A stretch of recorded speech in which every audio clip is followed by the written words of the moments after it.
So, this talk about, well, other cities are doing this, that, and the other, full stories haven't come out in those. Through you, Mr. Chair, one more question to the mayor. If the unions come back and they say that they are not willing to do the 10% or 9% as possibly suggested, there has been talks that Mr. Tanner had mentioned about going down to a 32-hour week, and I know there's been some questions about whether the 24-hour services that we provide. I mean, that obviously is another option. I know it does kind of get confusing and trying to formulate some type of a plan for that, but I think that might be, I still think that's an option. I know if there's a will, there's a way to do it. And I think we ought to look at that if they decide not to do the 10% or the 9% cut. So I just wanted to echo what Mr. Tanner had said. I know, it's difficult. No one wants to see anybody get laid off, and decisions that are made we're really kind of going into uncharted territories here in a long time. And it's an uncomfortable and unsettling feeling for me, I'm sure for everybody else up here, to look at, departments and people out there and tell them they're going to lose their job. But it is happening across this country, and it's just reality. So we'd like to make it as painless as possible. And I think we need to really look at if that is not the option, the 9% is to go down to the reduced hours of 32. If I can understand what you're saying, we'd be open, the city would be open 4 days a week? Well, however that would have to do, if you would have to alternate shifts of people and everything, yes. Stagger it. Okay. I got Mr. Kircher, and I got Mrs. Mitchell, and then Mr. Tanner. Okay. And then Mr. Callahan. Just talking with the residents and everything, I think to get anything passed for an income tax raise or tax credit change, they want the fat trim, you know what I mean? So we're just going to have to make cuts, then we have to go from there and maintain the basics, that's all. Thank you. Okay, Mr. Tanner, go ahead. Or Mrs. Mitchell, yeah. If I may, just real quick, Mr. Chairman, through you, these are economic times like we've never seen before. And the thing that is disheartening to me is all the back and forth snipping. We have got to work together. That's our job. That's what people elected us for. That's what they expect from us. They don't want to hear, though, you didn't do this and you didn't do that. We have got to work together to find a solution. If that means coming back here time after time after time until we figure something out, then that's what we need to do. So, thank you. Okay, thank you. Mr. Tanner? Well, in speaking, and I don't know, like the mayor said, 10% or whatever it would take, or 9, even if it's 5 or 6, but definitely it'd have to be across the board, that's for sure, because it'd have to be equal to everyone, council members, everybody. Thank you. Thank you. Okay, Mr. Callahan. Okay, thank you, Mr. President. Through you, through the mayor, you said that there has been a proposal to the departments for a reduction of 9%. Through you, Mr. Chairman, to the bargaining units. To the bargaining units, okay. In the event that one particular accepts that, does that exempt that unit from layoff? It may. We may be able to parse it out by bargaining units. So if one took the 9% reduction, their reduction would be in that form. If another one did not, we'd have to lay off employees at a prorated share. Okay. In that scenario. Okay, and what's the timetable on this information?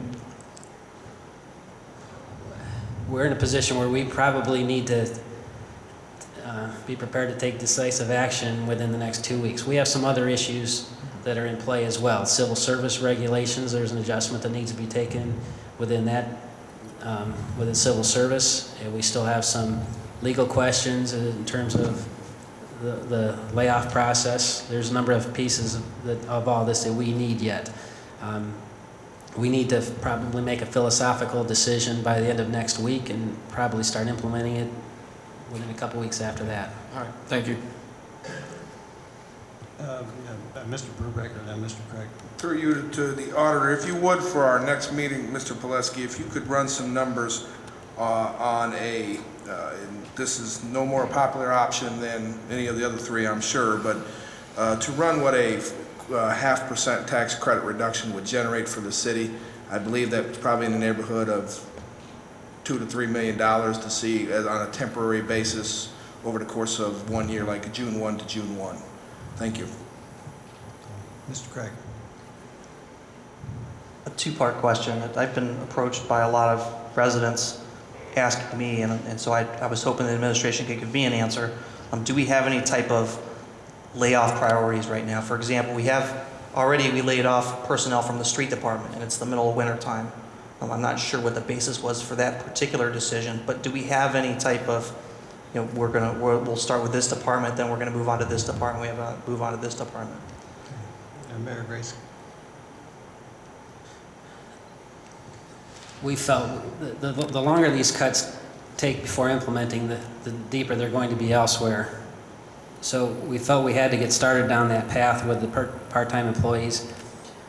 Any other employees are going to create another sequence of events. Within our Parks Department, for example, the part-timers within the Parks Department work selective hours keeping the ice rink open. They deal with compressors, Zamboni, and other things that keep that operation that's otherwise self-sufficient is our current model in operation.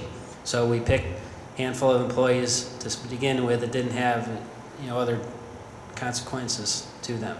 So we're at the point now where we are finding out how we can essentially shut down our recreation program. We have obligations within our ice rink for those who have scheduled ice time, hockey teams, etc.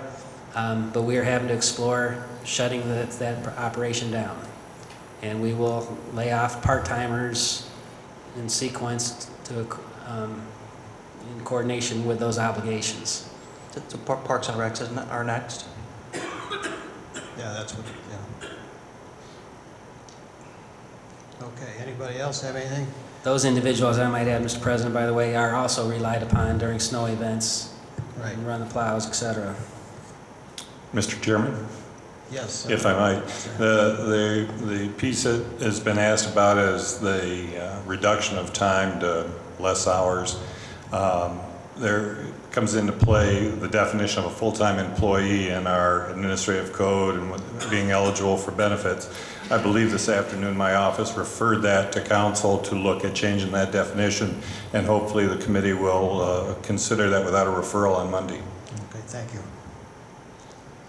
Mr. President, one of the ways of doing that is to look at what is a full-time position and make it that we create a list of full-time positions as they currently exist, and those people that are in full-time positions qualify for health benefits, and that as long as you are in a full-time position, even though your hours have been cut, that you would retain your benefits. It's the same way with some of the other benefits, vacation, sick leave.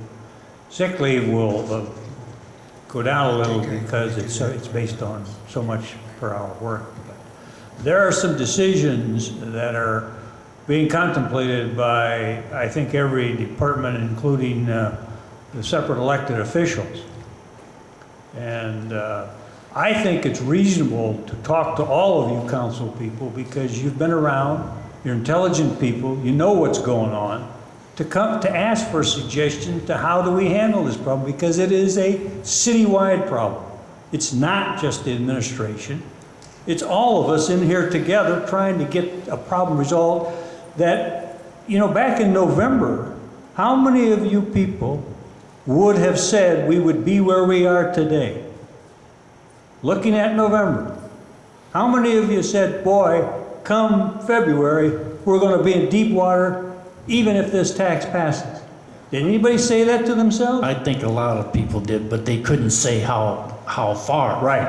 I just think it was a totally unprecedented We didn't know, yeah. Event, economic times that we're in, and we're all in it. And so we all have to do things. I have a lot of different possibilities that I know that my office has to look at, and we're looking at them because we understand it's an all-together thing, and it's across the board. So I think to ask anybody to come up and put it into the mix is fine. Get all the ideas out there, because the more ideas you have out there, the more possibility you'll come up with some good solutions. And if you don't ask for them, and then somebody comes back and says, well, you know, I thought about that, and I told you so, well, that doesn't quite cut it when you're really trying to get it done. So I don't think it's unreasonable to ask for ideas from anybody. And even if the general public, the citizens, I mean, they're all in this together, have ideas, hell, bring them forward. Because the one thing you have to remember,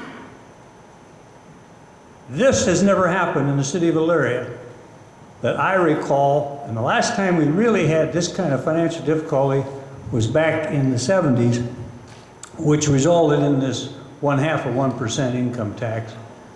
And that was even before that, I think, but that was part of it. But so it's, you know, this is new history for a lot of us.